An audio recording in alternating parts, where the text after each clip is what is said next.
So I've been doing music for many, many years now. Different aspects of it, whether it's performing vocally or mixing down my own work or production. I've been doing it for a long time. Self-taught, independent, normally just from, jumping in a program and just exploring in there, seeing how it works. Starting off really bad and then starting to make improvements. If I'm being honest though, when AI started to come into the creative spaces, I was hesitant. I was worried because I thought this is gonna kill the creativity. All the sounds are gonna start becoming generic, and you know, I didn't want to become dependent on relying on AI to help me do things and finish songs, and I didn't want my creativity to become assisted rather than me actually feeling it. So I was very hesitant. I didn't want the music to stop feeling like me. So if I'm being honest, I haven't really utilized AI in music probably the way I could or the way others are. As I said, I'm still very hesitant. I don't let it write any melodies for me. I don't let it take control. It's very subtle how I use AI in my music. However, the way that I do use it is normally for like cleaning and polishing, you know, helping me take music maybe in a different direction depending on how I'm explaining or depending on where I actually want to go. So I've used it for tightening my low ends with the kicks and the basses and getting it tight. But I've also used it where I've, made a beat and I've got about 90% there. Most producers know it sounds complete, but there's something missing.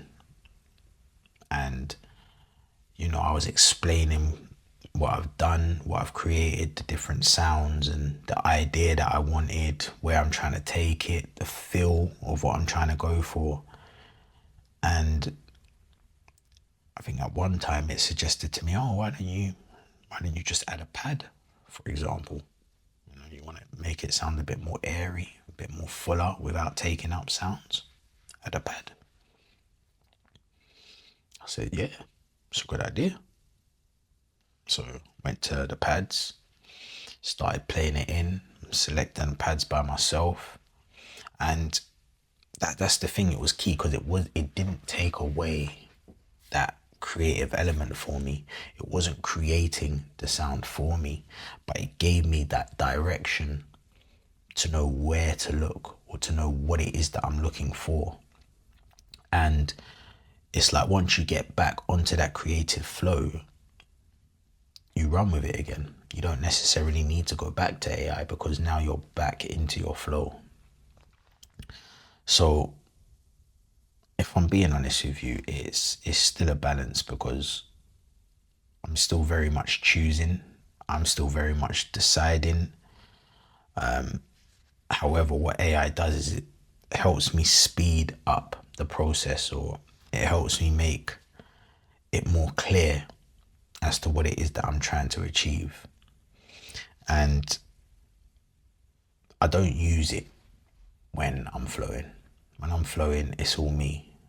But when I'm stuck, when you hit that brick wall and it's nearly done, but you just need an extra polish or you need just an extra little something, but you are genuinely stuck, that is when AI can play a big part. So, as I said, I did worry that it would remove the soul, but tools don't actually remove the soul. They can reveal the structure. And structure doesn't kill creativity, it actually supports it.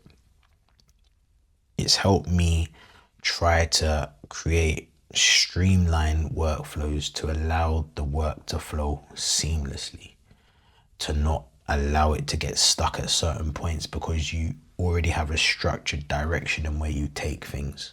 and you kind of know where you're going to go next without having to keep referring back to AI. But when you're stuck, it's there. So I'm not outsourcing my creativity. It doesn't play my melodies, but what I am doing is I'm organizing it. I'm building a structure around creativity, but not replacing it.